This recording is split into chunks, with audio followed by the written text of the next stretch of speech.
बिस्मिल्लाहिर्रहमानिर्रहीम। अस्सलाम वालेकुम नाज़रीन, आप देख रहे हैं प्राइम टाइम विद टीएम। मैं हूं तारिक महमूद। कौमी असम्बली का इजलास बुलाने के लिए मुस्लिम लीग नून ने आज रिक्वेजिशन जमा करा दी है। शहबाज शरीफ साहब नैब के सामने पेश नहीं हुए। दूसरी जानिब जो लॉकडाउन के हवाले से रिलैक्सेशन हो रही हैं, सब्र का पैमाना भी लबरेज़ हो रहा है। ताजिर भी सड़कों पर आए हैं और कहते हैं कि हम कारोबार खोल रहे हैं। तमाम मौज़ूआत पर गुफ्तगू करेंगे। मेरे साथ मौजूद हैं नवीद कमर साहब, पाकिस्तान पीपल्स पार्टी के रहनुमा।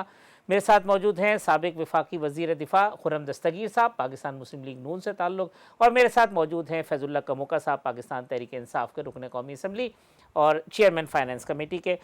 नवीद कमर साहब, ये फरमाइएगा कि जो कौमी असम्बली का इजलास आज रिक्वेजिट किया है, 98 अरकान के दस्तखत हैं, पीपल्स पार्टी को लूप में नहीं लिया, कोई डिफरेंस ऑफ ओपिनियन है, पीपल्स पार्टी की उस रिक्वेजिशन पे साइन नहीं है, मामला क्या है? नहीं बिस्मिल्लाहिर्रहमानिर्रहीम। पहली चीज़ तो ये कि डिफरेंस ऑफ ओपिनियन सेशन के बारे में उस लिहाज से कुछ नहीं होता। बाकी ये है कि शायद मुस्लिम लीग ने समझा कि उनके पास क्योंकि नंबर्स काफ़ी हैं, तो और फर्दर पीपल्स पार्टी के ज़्यादातर जो अरकान असेंबली हैं वो इस वक्त सिंध में मौजूद हैं या साउथ पंजाब में, तो एक्सेस की भी बात होती है। कल भी हम राब्ते में थे, राजा साहब वहाँ इस्लामाबाद में मीटिंग में भी ख्वाजा आसिफ साहब और तमाम बाकी मुस्लिम लीग के रहनुमाओं के साथ थे।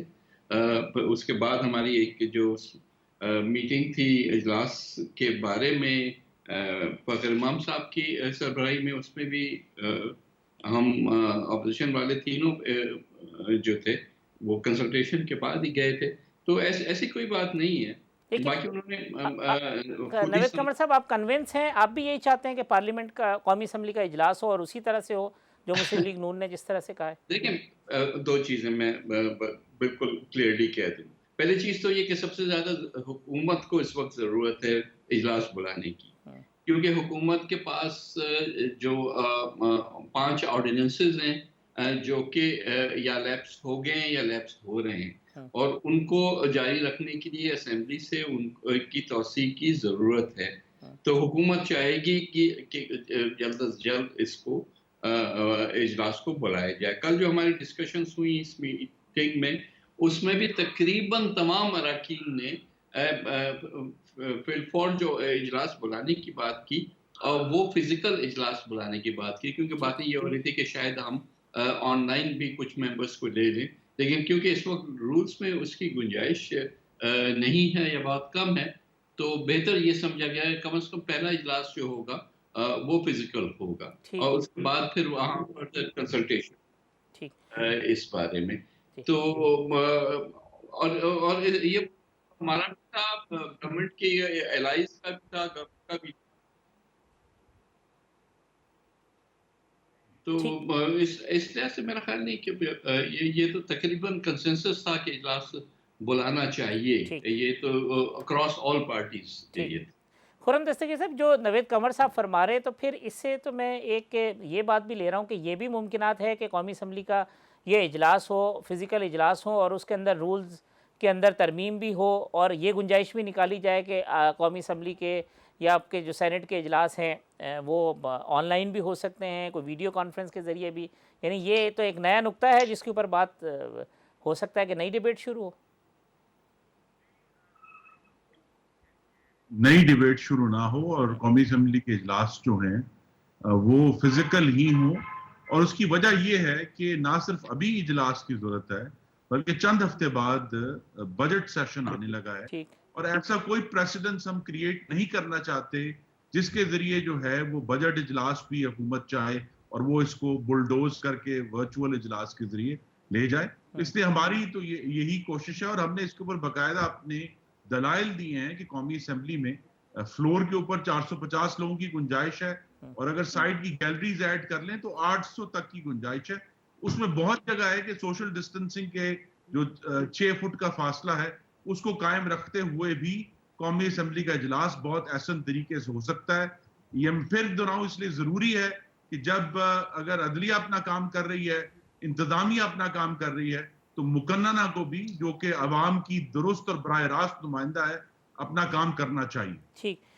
तो फैजुल्ला कमोका साहब, ये नवेद कमर साहब की बात है, जो खुर्रम दस्तगीर साहब की बात है, बड़ी लॉजिकल सी बात है। अगर सोशल डिस्टेंसिंग हो, फिज़िकल इजलास हो सकता है, कैबिनेट हो रही है, मार्केटें खुल गई हैं, मसाजिद खुल गई हैं, तो फिर कौमी असम्बली का इजलास बुलाने में हर्ज क्या है? क्यों गवर्नमेंट की तरफ से ऐसी रिलक्टेंसी या रेजिस्टेंस नज़र आ रही है इजलास बुलाने के हवाले से, और आर्गूमेंट हो रहे हैं कि जी आप सैकड़ों पार्लियामेंटेरियंस को वहाँ जमा कर देंगे?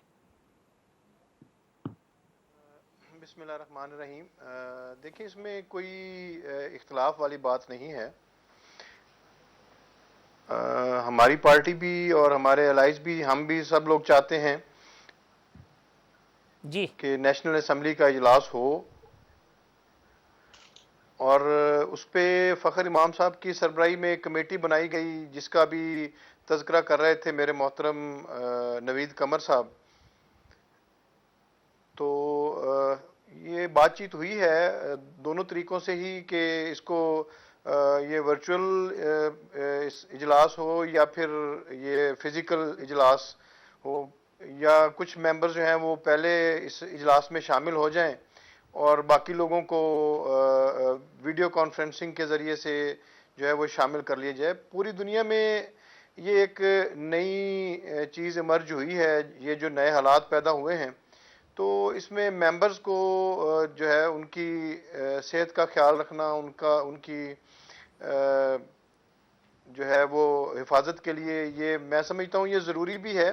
तो पहला इजलास जो है वो नो डाउट फिजिकल हो जाएगा, और अगर रूल्स में कोई अमेंडमेंट की ज़रूरत है तो वो तमाम अपोजिशन पार्टीज़ की जो राय लेने के बाद उसके बाद उसके ऊपर फैसला होगा। अगर तो फिज़िकल इजलास में कोई प्रॉब्लम पेश नहीं आती और सफिशेंट स्पेस होती है तो फिर इसको फिजिकली कंटिन्यू करेंगे, वरना इसमें फिर दूसरी ऑप्शन पे भी गौर करना पड़ेगा। खुर्रम दस्तगीर साहब, आज जो आर्गूमेंट ये आया कि मुस्लिम लीग नून जो है वो सैकड़ों पार्लियामेंटेरियंस को तो जमा करना चाहती है, लेकिन शहबाज शरीफ साहब को इंडिविजुअली नैब के सामने पेश होने के मामले में उनका जो नैरेटिव है वो दूसरा है, और शहबाज शरीफ साहब आज पेश भी नहीं हुए नैब के सामने। तो इसका क्या जवाब है कि क्या हर्ज है शहबाज शरीफ साहब चले जाए, क्योंकि नैब ने फिर बुला लिया अब उनको 4 मई को? जी, नैब की जो साख है और उनकी जो काम के तरीक़ेकार हैं, उस पे मुस्लिम लीग नून को सख्त तरीन तहफ़्फ़ुज़ात हैं। अभी भी हमारे दो अरकान पंजाब असम्बली के अपोजिशन लीडर हमजा शहबाज साहब नैब की हिरासत में हैं। एक बड़े काबिल अफसर आहद चीमा जो हैं वो नैब की हिरासत में हैं। दूसरा, आज ये भी खबर आई है कि हाफिज नोमान साहब जो कई माह नैब की हिरासत में रहे, फिर जेल में भी रहे, आज उनको अदालत ने बरी भी कर दिया है। तो ये जो इश्यूज हैं नैब के बारे में, ये इस तरह चलेगा। जहां तक शहबाज शरीफ साहब की अपनी जो जाती सेहत का ताल्लुक है, मेरी तो यही दुआ है कि जो लोग भी उनके ऊपर क्रिटिसाइज कर रहे हैं या इसको पॉइंट स्कोरिंग का जरिया बना रहे हैं, अल्लाह करे उनको वो बीमारी ना हो जो शहबाज शरीफ को लाक है। शहबाज साहब कैंसर सर्वाइवर हैं, अल्लाह से पनाह मांगनी चाहिए किसी की बीमारी को भी उसका ठट्टा उड़ाते हुए। तो ये लेकिन शायद पीटीआई की आदत है, वो ये काम करते हैं। दूसरा, ये बात हमें ज़हन में रखनी है कि जो पार्लिमान है उसका काम है हुकूमत की निगरानी करना, जिसको कहते हैं लेजिस्लेटिव ओवरसाइट। कमोका साहब, ये ज़रा फरमा दीजिएगा कि नैब की जानिब से जो शहबाज शरीफ साहब को बुलाया गया, होता ये कि नैब जाने और कोई भी जो एक्यूज़ है वो जाने, चाहे वो पीपल्स पार्टी का हो, चाहे वो नून का हो, पीटीआई का हो, ये पाकिस्तान तहरीक इंसाफ के मिनिस्टर्स, एडवाइज़र्स और जो रहनुमा हैं वो क्यों कूद पड़ते हैं जी यूँ होना चाहिए, ये होना चाहिए। उसके ऊपर सियासत तो उस वक्त शुरू होती है जब बयानबाजी होती है। वो नैब, जब आप कहते हैं आपके अंडर इन्फ्लुएंस नहीं है, आपका कोई ताल्लुक नहीं है, तो फिर उसको काम करने दें। वो जाते हैं नहीं जाते, कानून, नैब, अदालतें, आपका क्या काम है इसमें? जी बिल्कुल ठीक है। इसमें हमारा जो है वो सिर्फ और सिर्फ ये कंसर्न है कि एक तरफ तो आप कौमी असम्बली का, जैसे आपने अपने इंट्रो में बात की, कौमी असम्बली का इजलास तो आप बुलाना चाह रहे हैं, वहाँ पे आप आना चाह रहे हैं, वहाँ पे सैकड़ों लोगों में, हज़ारों लोगों में आप चाहते हैं कि वहाँ पे आप मौजूद हों, और जब आपको ये कहा जाए कि अदालत में पेश होना है और आपको हर तरह से फैसिलिटेट किया जाएगा और आपकी हर तरह से केयर की जाएगी, तो आप अदालत में पेश ना हो, तो ये चीज़ जो है ये डिस्टर्बिंग है। तो इसमें कोई डाउट नहीं है, नैब एक इंडिपेंडेंट इदारा है। हमें तो सिर्फ इस बात के ऊपर एतराज़ है कि जिस भी शख्स को बुलाया जाए, वो खा पीटीआई से हो, पीपल्स पार्टी से हो या मुस्लिम लीग नून से हो, उसको जो है वो इदारों का एहतराम करना चाहिए और जब जिस मामले में उनको बुलाया जाए उनको वहाँ पे पेश होना चाहिए। अब हेल्थ इश्यूज़ को लेके मियां नवाज शरीफ साहब यहाँ से गए और उसके बाद फिर लंदन में जो हालात, जो चीज़ें नज़र आपको आती रही हैं, वो सब आपके सामने हैं। मैं खुर्रम दस्तगीर साहब से पूछना चाहूँगा कि शहबाज शरीफ साहब अगर नैब में पेश नहीं हुए तो फिर कौमी असम्बली का जो इजलास होगा उसमें भी उनका आना मुश्किल होगा? जी, अभी तो मुश्किल है क्योंकि उनकी सेहत है, वो इशू मौजूद है कि वो आम जो मेंबरान हैं, अल्लाह की तरफ से सेहतमंद हैं, उनसे ज़्यादा वल्नरेबल हैं इस बीमारी में। तो उनको बहुत सोच समझ के अगर वो आते भी हैं, थोड़ा एक मुश्किल मरहला होगा। लेकिन यहाँ नैब के जो हालात, मैं सिर्फ ये वाज़ेह करती हूँ कि वफाकी वज़रा जो हैं वो पब्लिक में मीडिया पर कहते हैं कि उनके दम से नैब चलती है, फिर नैब को जिसकी बाद में तरदीद करना पड़ती है। और ये भी हमें याद रखना है कि जिस नैब को कहा जा रहा है कि वो भी बड़ी इंडिपेंडेंट है, उससे जमानत शुदा अलीम खान साहब को अभी अभी चंद दिन पहले पंजाब में इंतहाई अहम वजारतें दी गई हैं, दोबारा वजीर बनाया गया है। ये तमाम जो तजादात हैं इस हुकूमत के, वो हमारे सामने हैं और ये क्लेम नहीं कर सकते कि नैब इंडिपेंडेंट है, क्योंकि जब भी किसी अपोजिशन लीडर को गिरफ्तार करना होता है कोई ना कोई वजीर पहले से इल्म नजूम के माहिर इसकी सूरत पे हमें बता देते हैं। नवीद कबर साहब, जो कमोका साहब फरमा रहे थे, स्टेप गवर्नमेंट ने उठाए हैं, लॉकडाउन वहाँ होना चाहिए जो कि हॉट स्पॉट हैं। अब केसेस बढ़ रहे हैं, 10,000 से ऊपर केसेस हो गए हैं, 212 से ऊपर डेथ हो गई हैं, डेली जो तादाद थी उसमें इजाफा हो रहा है। साथ साथ लगता ये है कि हमारा मिन हैसुल कौम सब्र का पैमाना भी लबरेज़ हो रहा है। ताजिर सड़कों पे हैं, कहते हैं दुकानें खोल देंगे, और लोग हैं वो कहते हैं जी हम अपना कारोबार बंद नहीं करेंगे। दूसरी तरफ गवर्नमेंट ये कह रही है, तमाम माहिरीन ये कह रहे हैं कि मई और फिर जून जो है वो तो और ज़्यादा ख़तरनाक है। जितना हम ख़तरे की तरफ बढ़ रहे हैं उतने ही हम जो है वो जहाँ हमें सख्ती करनी चाहिए वहाँ पे हम रिलैक्स हो रहे हैं या केयरलेस हो रहे हैं। इस पे आपकी क्या राय? नहीं, राय तो किसी की लॉजिकल बंदे की क्या राय इसमें हो सकती है? ठीक, आप ये देखें कि दुनिया में कहीं भी ये नहीं हुआ कि जहाँ जहाँ भी लॉकडाउन, और तकरीबन दुनिया के तमाम मुल्कों में लॉकडाउन हैं इस वक्त, के केसेस बढ़ रहे हैं और हम जो है लॉकडाउन को ईज कर रहे हैं। ये तो कहीं भी नहीं होता। जहाँ जहाँ ईज करने की बातें हो रही हैं वो वहाँ है, वो भी बहुत ही एहतियातन। जहाँ नंबर्स अब जो है वो पीक को क्रॉस करके अब जब गिरना शुरू हुए तब वहाँ पे ये बात हो रही है कि हम ईजिंग करें। ऐसे ही है। लेकिन हम जो है पता नहीं किस किस्म की हम सोच रख रहे हैं। मुश्किल तो टाइम है, हर एक के लिए मुश्किल ये चीज़ होती है। जो घर पे बैठा है, जो अपना कारोबार नहीं कर रहा, जो काम नहीं कर रहा वगैरह वगैरह, उन सब चीज़ों को सामने रखते हुए भी जो लोग मस्जिदों में जाके इबादत करना चाहते हैं, सब चीज़ें हैं अपनी जगह। लेकिन अगर इंसान सेहतमंद होगा तो ये सब चीज़ें होंगी ना। अगर हम जिस तरह से इस वक्त ये सब चीज़ें खोलने की बात कर रहे हैं कि वो तो किसी सूरत में भी हमें इस सारी वबा से जल्दी जान नहीं छुड़ाएंगी। उसका नतीजा क्या होगा? नतीजा ये होगा कि वायरस और स्प्रेड करेगा। जितने लोगों को शायद पहले लगना था ये वायरस, उससे कोई 3 गुना ज़्यादा लोग होंगे जो कि इससे इन्फेक्ट होंगे। और उसके बाद हमारे जो अस्पतालें हैं उनकी भी तो कैपेसिटी एक हद तक ही होती है ना। तो दुनिया की आपने देखा कि इतनी अस्पतालें नहीं है बड़े-बड़े मुल्कों में भी कि वो इस कैपेसिटी को मीट कर सके। तो मेरा तो ख्याल है कि कंफ्यूजन अनफॉर्चुनेटली टॉप से आ रहा है। अनफॉर्चुनेटली अगर हम ऊपर से ये कहेंगे कि जी यहाँ ज़रूरी नहीं है कि हम लॉकडाउन करें और हम नहीं मुतमिल, ये अब ये नया इन्होंने लफ्ज़ इजाद किया है स्मार्ट लॉकडाउन का। इट इज़ द मोस्ट डम lockdown I have heard of in my life. भाई ऐसी कोई चीज़ नहीं होती। ठीक कि आपने एक मोहल्ले को बंद कर दिया और बाकी शहर खुला है। ठीक तो आपको क्या कंट्रोल है? आपका जो है आपने पहले ऐलान किया कि मस्जिदों में 5 लोग होंगे, फिर आपने देखा कि वो तो आप नहीं कंट्रोल कर सके, वहाँ तो सैकड़ों लोग जो हैं वो जाके नमाज़ पढ़ते हैं। अब बाज़ारें जो हैं उस ट्रैफ़िक बहुत हद तक सिंध में फिर भी जो है ज़्यादा सख्त लॉकडाउन है, उसके बावजूद यहाँ ट्रैफ़िक का हाल आप देखें लेकिन कि नावेद कमर साहब, सिंध गवर्नमेंट ने भी थोड़ा प्रेशर फील किया ये ताजिर कम्युनिटी का, मजहबी कम्युनिटी का, और फिर फेडरल का, वहाँ के डिसीजन का कि मे वो, और उस मेरे भाई बात ये कि पाकिस्तान का हिस्सा है सिंध भी। सही, सिंध तो एक अलग मुल्क तो नहीं है ना। ठीक, अगर पूरा पाकिस्तान के लिए एक फैसला किया जाता है कि भाई सब कुछ खोल दो, हम्म, तो सिंध अलग थलग होके तो नहीं रह सकता। ठीक, अगर आप कल को ट्रेनें और जहाज भी चलाना शुरू कर देंगे तो लोग जो इन्फेक्टेड है वो सिर्फ इधर के तो नहीं है ना। ठीक, ठीक, वो तो पूरे मुल्क से आते हैं। दुरुस्त बात, तो बात सारी ये है कि ये इकट्ठे फैसले करने की जरूरत है, लेकिन ज्यादा सख्त फैसले करने की जरूरत है। हुकूमतों का ये काम होता है। हुकूमतें ये नहीं कहती कि भाई ठीक है जिसकी जो मर्जी वो करता रहे, फिर तो हुकूमत ना हुई ना। ठीक है सर, मैं यहाँ एक वक्फा ले लूँ, वक्फे के बाद आते हैं तो अपने तीनों मेहमानों से गुफ्तगू के सिलसिले को आगे बढ़ाते हैं।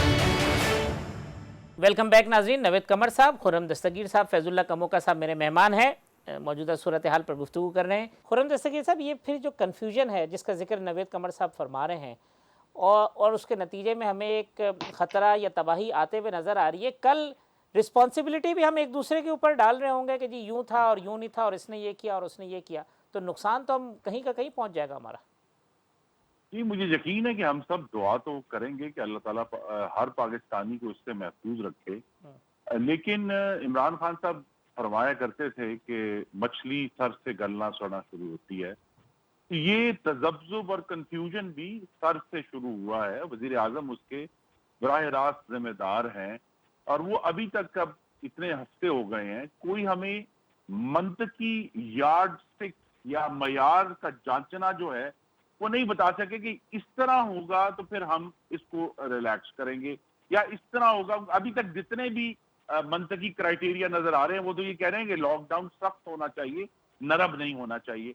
लेकिन वजीर आजम जो है वो जो डेटा है उसकी बुनियाद पर फैसले नहीं कर रहे, वो सिर्फ अपने तासुरात की बुनियाद पर फैसले कर रहे हैं, जो कि एक कातिलाना गफलत है। और पाकिस्तानियों की सेहत के साथ वो खेल रहे हैं, जानों के साथ खेल रहे हैं। तो इसमें क्लैरिटी आनी चाहिए, और यही क्लैरिटी जो है वो जब वज़ीर आज़म खुद आकर बयान करेंगे, दूसरे सूबों तक पहुंचेगी, तो पाकिस्तान के अवाम को भी समझ आएगी। पाकिस्तान जो एक सर्वे इस हफ्ते रिलीज हुआ है, इप्सॉस ने किया है, कि 93% पाकिस्तानियों को ये तो पता चल गया है कि मुल्क में एक जो है वो बड़ा सीरियस डिजीज है कोरोना की, वो मौजूद है। लेकिन उसके बाद उसके आगे उन्हें नहीं मालूम कि भाई ये वाकई किस कदर मोहलक है और इसको रोकने के लिए क्या काम करना है। तो ये बात मुस्तकिल तौर पे बजाय वज़ीर आज़म तकरीर फरमाएं, कौमी असम्बली का इजलास बुलाएं और एक आगे जामे तौर पर पाकिस्तान के अवाम को बताएं कि जनाब ये बहरान है, इससे हमें निपटना है। इसके लिए हमने बैरूनी दुनिया से और लोकल सतह पे ये वसाइल हमने मोबिलाइज किए हैं, ये काम हम करने जा रहे हैं। सवाल ये कि एक दिन उठ के कह देते अच्छा जी हम ये भी लूज कर रहे हैं, हम ये भी खोल रहे हैं। और एक बात आपके नाज़रीन को पता होनी चाहिए कि चाहे वफाकी हुकूमत कहती है, फॉर एग्जाम्पल हम इलेक्ट्रिशियन की दुकानें खोल देंगे, हम हजाम की दुकानें खोल देंगे, इनकी पार्टी की अपनी पंजाब हुकूमत ने अगले दिन पुलिस के जरिए भिजवाकर मुख्तलिफ शहरों में वो दुकानें बंद करवाई। उन्होंने कहा जी अभी ना खोलें, या खतरा है। ये इशूज जो हैं, ये कंफ्यूजन टॉप से आ रहा है और टॉप से ही दूर होगा। इसलिए भी जरूरी है कि कौमी असम्बली का इजलास हो और खुलकर इसके ऊपर पाकिस्तान के अवाम की जानें बचाने का मामला है, उनके मुआशी मुस्तकबिल का मामला है, उस पर बहस हो।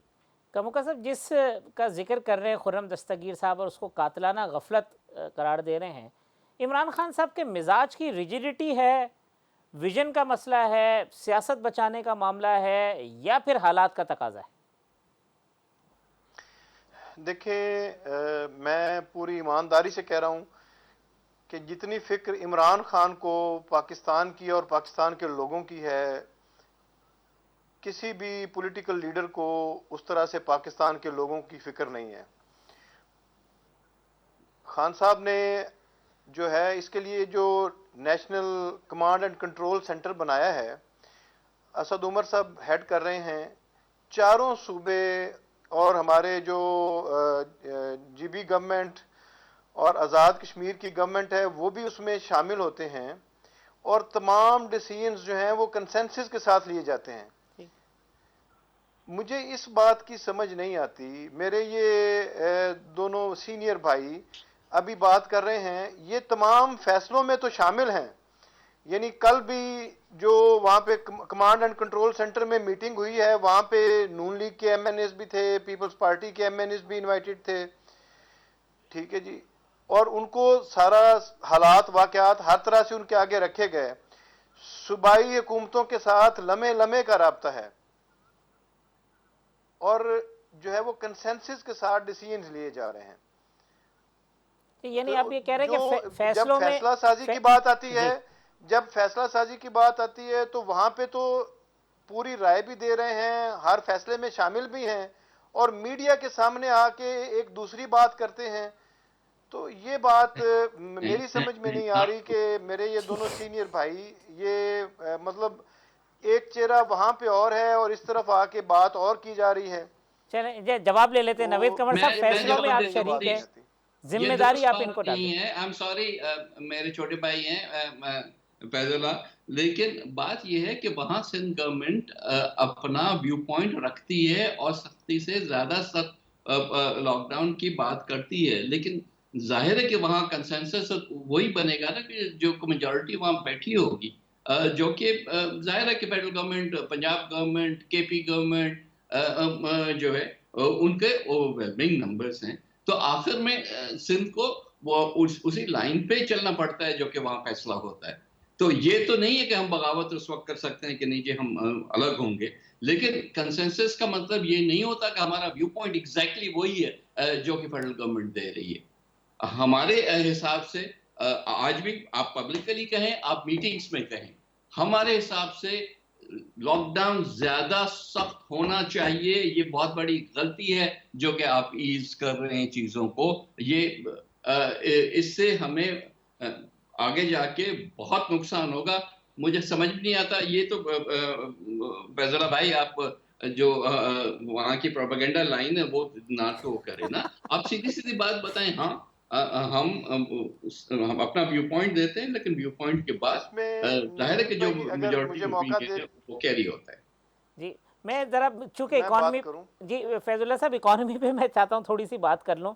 खुर्रम दस्तगीर साहब, जो गवर्नमेंट की तरफ से रिलीफ पैकेजेस हैं, एहसास प्रोग्राम है, लोगों की मदद की बातें हैं, रोजगार बेरोजगारों को रजिस्टर करके उनको पैसे देना, कुछ और इंसेंटिव्स हैं, इंटरेस्ट रेट को कम करना, आप मुतमईन हैं कि ये ठीक डायरेक्शन में चलें, कुछ इकदाम उठाएं या नहीं? जी, डायरेक्शन इन्होंने इनकी ठीक है और बड़ी देर बाद डायरेक्शन दुरुस्त हुई, लेकिन अभी तक तो it's too little too late. हमारी 1 महीने से ऊपर हो गया डिमांड है। जब शहबाज शरीफ 23 मार्च को तशरीफ लाए थे तो उन्होंने कहा था कि इंटरेस्ट रेट जो है वो 7% होना चाहिए।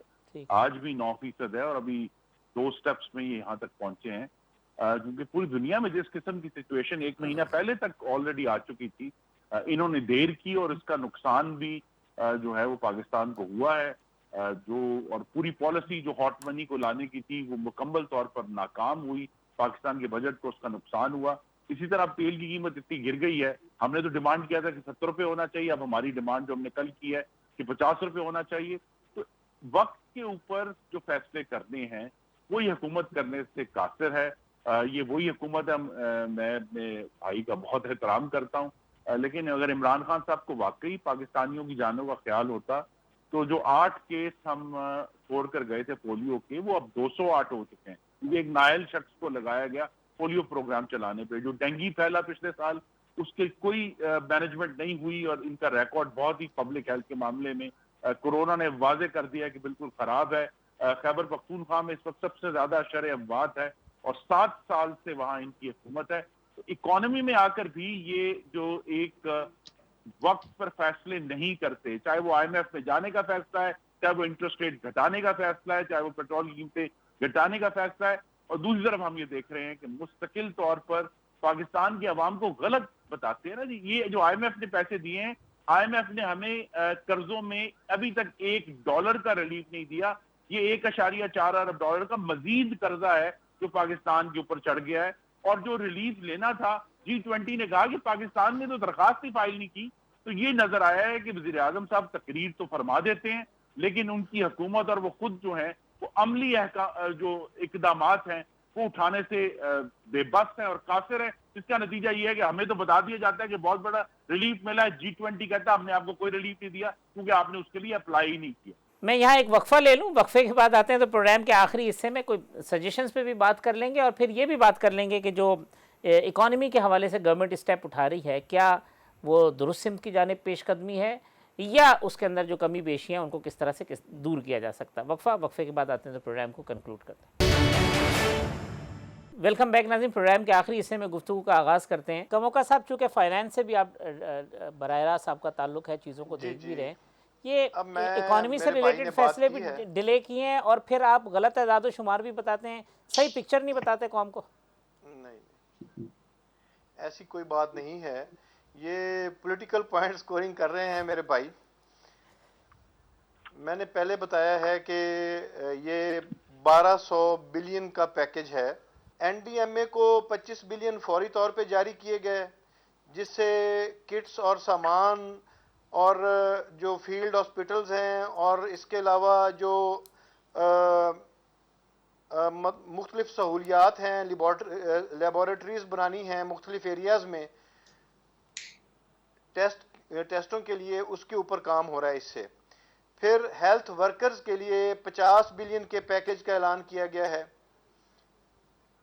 एहसास प्रोग्राम के तहत 144 बिलियन जो है वो लोगों में तकसीम किए जा रहे हैं और इस वक्त कोई 5.5 मिलियन लोगों को 60 अरब रुपए से ज़्यादा अब तक पैसे लोगों को मिल चुके हैं शफाफ तरीके से, और कोई शख्स एक उंगली खड़ी नहीं कर सकता इस निज़ाम के ऊपर और इस सिस्टम के ऊपर। मैं वज़ीर आज़म पाकिस्तान को बेहतरीन तरीके से इस एहसास प्रोग्राम को रन करने के लिए सानिया निश्तर को मैं बिल्कुल उनको अप्रिशिएट करना चाहता हूँ। ये जो खुर्रम दस्तगीर साहब ने फरमाया कमोका साहब कि आप ये सही पिक्चर नहीं बता रहे, आईएमएफ ने कोई मदद नहीं की है, वो हमें लोन ही दिए हैं, फिर G20 अभी मेरी बात मुकम्मल होने दें। ये पैकेज की तो डिटेल आ चुकी है कमोका साहब, ये रोजाना सुबह इस पैकेज पे भी मैं बात करना चाहूंगा। सर ये लेटेस्ट मैं आपको बता रहा हूँ, जो कल हमारी फाइनेंस कमेटी की मीटिंग हुई है जी,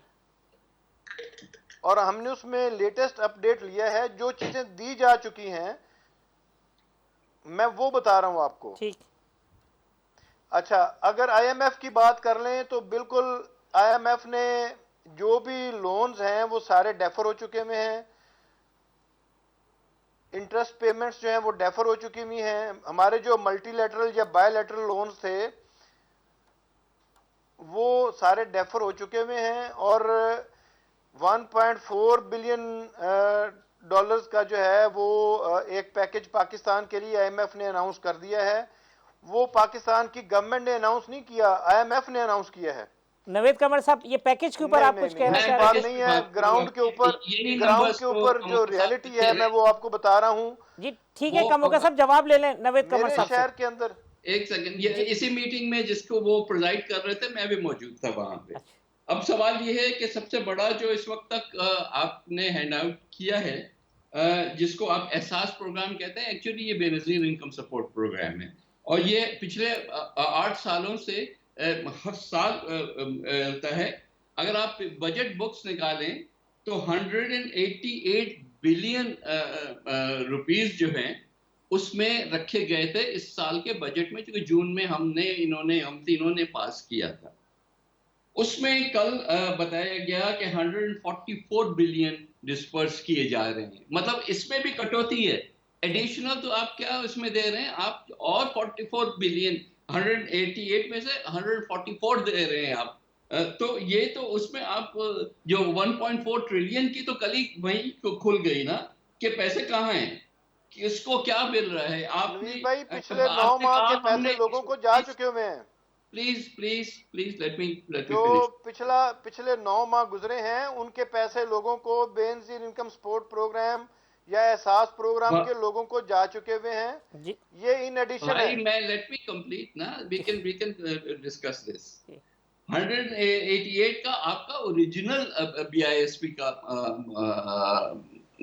अमाउंट था, आप इस वक्त 144 की बात कर रहे हैं। एनीवेज, उसके बाद इसमें आप बात कर रहे हैं कि जो एक्सपोर्टर्स के पैसे आपके पास रखे हुए थे, जो कि आपने पता नहीं कितने अरसे से, जिसमें आपने खुद भी मेहनत की है इसको रिलीज कराने में 100 बिलियन, वो आपने उनके अपने पैसे उनको वापस कर दिए। अब ये क्या पैकेज है? आपने कहा कम वीट प्रोक्योरमेंट में गवर्नमेंट, प्रोविंशियल गवर्नमेंट्स को उनकी गारंटीज दिलाने में उनकी मदद करेंगे, वो भी आपने इसमें 1.24 में जमा कर दिया। इसी तरह से आप फ्यूचर में बात कर रहे हैं कि यूटिलिटी स्टोर्स में जो उनको सामान निकालना है। अब कल तो हमने ये सुना कि यूटिलिटी स्टोर्स कहता है हमारी सेल जो है 4 गुना बढ़ गई है, तो फिर उनको ये कैश फ्लो के लिए क्यों मदद की जा रही है? अब ये काफी सारी चीजें ना, तो जब बात ये होती है कि गवर्नमेंट जो है पूरा सच लोगों के सामने रखे, तो नंबर्स भी सच बोल के रखे। हम दे सकते हैं, नहीं दे सकते, हमारी कैपेसिटी है, नहीं है, वो सब अपनी जगह पे बात है, लेकिन सच तो बोलो ना भाई।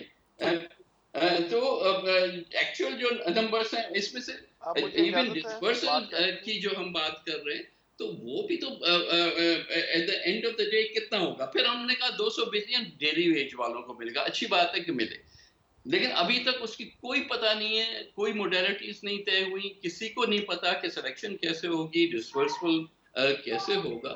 तो बस सिर्फ बातें करने से नहीं होता। मैं बहुत इज्जत के साथ मेरे भाई से ये कहूंगा कि भाई आप चेयरमैन हैं हमारी फाइनेंस कमेटी के, आपका काम है पूरे ओवरऑल जो इश्यूज हैं उसको समझाना लोगों को, and not take a partisan view. We are not satisfied with these numbers, और मेरा ख्याल नहीं कि पाकिस्तान पब्लिक भी satisfied है। कमोका साहब, इसका अगर आप मुख्तसर मुझे जवाब दे दें तो फिर मैं कंक्लूडिंग रिमार्क्स खुर्रम दस्तगीर साहब से ले लूँगा कि उनके जहन में क्या सजेशन है वो दे दें, क्योंकि वक्त ख़त्म हो रहा है। जी, इसमें मैं आपको बता रहा हूँ, नवीद कमर साहब कल इस मीटिंग में शामिल थे। अब इन्होंने वीट प्रीक्योरमेंट के हवाले से बात की है, तो 400 अरब रुपए की लायबिलिटी ऑलरेडी सूबों की तरफ है, जो उन्होंने मरकज को उन्होंने पैसे वापस करने थे बैंकों को। तो इन एडिशन 280 बिलियन का जो ये पैकेज दिया गया है, ये इन एडिशन उनको दिए जा रहे हैं, और उनसे वो 400 अरब रुपए वापस भी नहीं मांगे जा रहे अभी। फिर इसके अलावा एसएमईज के लिए और एग्रीकल्चरल सेक्टर के लिए 100 बिलियन रखे गए हैं, और वो उसके ऊपर भी काम शुरू हो चुका हुआ है। मैंने खुद आज विजिट किया है ज़राई तरक्याती बैंक को, और वहाँ पे जाके जो मुख्तलिफ एरियाज के हवाले से जो वो स्टेप्स ले रहे हैं, मैंने उनको मॉनिटर किया है, उनसे जाके पूछा है, उनके साथ डिस्कशन की है। तो जो हमारे बिजनेसेस हैं, लोकल बिजनेसेस हैं या एक्सपोर्ट बिजनेसेस हैं, उनकी इंटरेस्ट पेमेंट भी डेफर की गई है, उनके प्रिंसिपल अमाउंट्स भी डेफर किए गए हैं। और इसी तरह से पेट्रोल और डीजल में 70 बिलियन की सब्सिडी दी गई है गवर्नमेंट की तरफ से, और मजीद भी इंशाल्लाह ताला दी जाएगी। मैं ये आपको बता रहा हूँ, जितनी कीमत कम हुई है, इंशाल्लाह ताला इसका इम्पैक्ट आगे आएगा। ठीक है कमोका साहब, आपकी बात हो गई। खुर्रम इसी तरह एक आखिरी बात, जी आखिरी बात, ये जो सेल्स टैक्स और रिफंड्स की बात करते हैं, ये भाई पीपल्स पार्टी के दौर में भी नहीं दिए गए, ये नून लीग के दौर में भी ये पैसे नहीं दिए गए, ये इनके दौर के पैसे आज तहरीक इंसाफ की हुकूमत अदा कर रही है। खुदा का वास्ता है यार। तो ये सारी चीजों को पूरी हकीकत, पूरे हकायक को देखने की और समझने की जरूरत है। जी खुर्रम दस्तगीर साहब, दोनों बाकी नवीद कमर साहब की पूरी रिस्पेक्ट है मेरे दिल में। अच्छा चले, नवीद साहब से लास्ट सेंटेंस में ले लूंगा। खुर्रम दस्तगीर साहब जी, अभी तक तो वफाकी हुकूमत जो पाकिस्तान के अवाम की हिफाजत करनी थी कोरोना के मामले में, उससे मफरूर है। इन्होंने सबसे पहले डॉक्टरों को हिफाजती किट फराहम करनी थी, ये नाकाम है। इन्होंने टेस्टिंग किट्स फराहम करनी थी, ये नाकाम है। इन्होंने यूटिलिटी स्टोर्स को जो है पूरी सप्लाई पहुंचानी थी वो खाली पड़े हैं। इन्होंने क्वारंटीन और जो आइसोलेशन वार्ड्स थी उनको प्रॉपर्ली इक्विप करना था, वो जो है वो नहीं कर सके। अब सवाए तकारीर के, या शायर ने कहा था कि ये फकत तकरीर करते हैं, इलाज नहीं करते।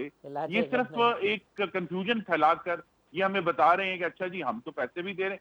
भाई BISP के पैसे जो हैं वो ऑलरेडी मौजूद थे, आपने अगर उनको 3 महीने के पैसे इकट्ठे करके दे दिए बड़ी अच्छी बात है। लेकिन जो इश्यूज मैं फिर इन पे लाना चाहूंगा कि जहां 2 मामलात उठे हुए हैं कि कोरोना से पाकिस्तानी कौम को बचाना है और आने वाली जो इकोनॉमिक रिसेशन पूरी दुनिया में आ रही है उसके जो असरात हैं उससे पाकिस्तान को प्रोटेक्ट करना है। ये हुकूमत पाकिस्तानियों की हिफाजत करने में यकसर नाकाम हो गई। नवेद कमर साहब, sir your concluding remarks, the programme wind up करो। मेरे भाई मैं तो यही कहूँगा कि जो जो चीज़ें हकीकत सामने आती है हमारा काम है उसको बयान करना, हम तीनों का, regardless of our party positions. एक बहुत बड़ा चैलेंज है, इस चैलेंज को का सामना करने के लिए हम सब ने मिलके ये काम करना है। ये सारी बातें होती रहेंगी, पॉइंट स्कोरिंग भी होती रहेगी, लेकिन यूनिफाइड एक अप्रोच होनी चाहिए। और यूनिफाइड अप्रोच तब आएगी जब हम सारे सीरियस हों इस मामले में, हम इसको सेकेंडरी ना करें दूसरी चीज़ों के। ठीक, नवीद कमर साहब, खुर्रम दस्तगीर साहब, फैजुल्ला कमोका साहब, मेरे बहुत तीनों जबरदस्त बात की है नवीद कमर साहब। जी कमोका साहब को सेकंड करता हूँ जी, बहुत शुक्रिया। मैं नवीद कमर साहब को सल्यूट करता हूँ उनकी इस बात के ऊपर। अल्लाह करे हम सब मिलके इस पेंडेमिक का, इस अजाब का हम सब मिलके मुकाबला करें। जी बहुत शुक्रिया। और पॉइंट स्कोरिंग से अल्लाह ताला हम सबको महफूज रखे। ठीक, बहुत शुक्रिया कमोका साहब, खुर्रम दस्तगीर साहब, नवेद कमर साहब। कल इसी प्रोग्राम में इंशाल्लाह इसी वक्त मुलाकात होगी। अल्लाह हाफिज़।